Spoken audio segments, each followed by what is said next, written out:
ලෝතර බුදුරජාණන් වහන්සේ දේශනා කරන හැටියට ඔගොල්ලෝ අපි හැමෝම මේ සංසාරේ ඉපදෙමින් මැරෙමින් ගමන් කරන හේතුව මොකක්ද කියන එක ඔය පින්වතුන්ට යන්තා දුරකට හෝ මේ කෙටි ධර්මානුශාසනාව තුළින් මතක් කර දෙන්න.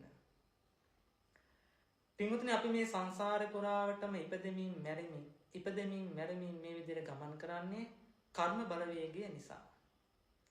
භාග්‍යවතුන් වහන්සේ දේශනා කරනවා මෙන්න මේ කර්ම බලවේගය මුල් කරගෙන තමයි රූප වේදනා සංඥා සංඛාර විඥාන කියන මේ පංච ධර්මයන් හටගන්නේ. මෙන්න මේ පංචස්කන්ධය පින්වතුනි මේ කර්ම බලවේගය නිසා නැවත සංස්කරණය වෙනවා. හැබැයි අපිට සත්‍යයට මේක තේරුම් ගන්න පුළුවන් කමක් නැහැ. අවිද්‍යාන්ධකාරයේ ගිලිලා ඉන්න නිසා.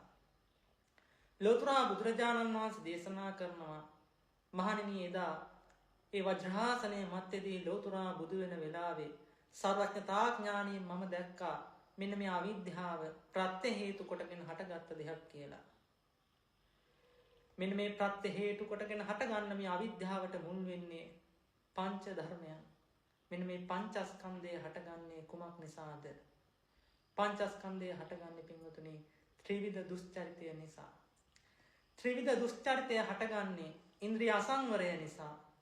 ඉන්ද්‍රිය අසංවරය හටගන්නේ සති සම්පජඤ්ඤයෙන් තොරවීම නිසා. එහෙම නැත්නම් අසති අසම්පජඤ්ඤය නිසා. මේ සති සම්පජඤ්ඤයෙන් තොරවීම හටගන්නේ පින්වතුනි අයෝනිසෝ මනසිකාරය නිසා. යෝනිසෝ මනසිකාරයෙන් තොරවීම නිසා. මේ යෝනිසෝ මනසිකාරයෙන් තොරවීම නිසා අපි තුල අසද්ධාව කියන දේ හට ගන්නවා. ශ්‍රද්ධාවක් නොමැති බව. බුද්ධ රත්නය, ධර්ම රත්නය, සංඝ රත්නය කෙරෙහි අපි තුල ශ්‍රද්ධාවක් නැති වෙනවා. මෙන්න මේ අසද්ධාවට හේතු වෙන්නේ මොකද්ද? අසත් ධර්මයේ ශ්‍රවණය කිරීම. අසත් ධර්මයේ ශ්‍රවණය කරන්නේ ඇයි අපි? අසත්පුරුෂයන් ආශ්‍රය කිරීම නිසා. කල්යාණ මිත්‍ර සේවනයෙන් වැළකීලා පාප මිත්‍රයන් ඇසුරු කරනවා. අසත්පුරුෂයන් සේවනය කරනවා.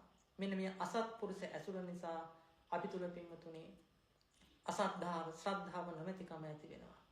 මෙන්න මේ අසද්ධාව නොමැතිකම නිසා අපි ධර්මීය ශ්‍රවණය කරන්නේ නැහැ. ධර්මය අනුව අපි ක්‍රියා කරන්නේ නැහැ. මෙන්න මේ අසත්පුරුෂ ඇසුර නිසා තමයි පින්වතුනි ධර්මය අපිට ඇහෙන්නේ නැති නිසා තමයි මේ තාක්කල් අපි මේ අවිද්‍යා අන්ධකාරයේ ගිලිලා හිටියේ. එහෙමනම් මේ අවිද්‍යා අන්ධකාරය නිසා තමයි ඕගොල්ලෝ අපි හැමෝම මේ සංසාරේ පුරාවටම මේ මැරෙමින් ඉපදෙමින් ගමන් කරන්නේ. සිල් දනාටම තෙරුවන් සරණයි.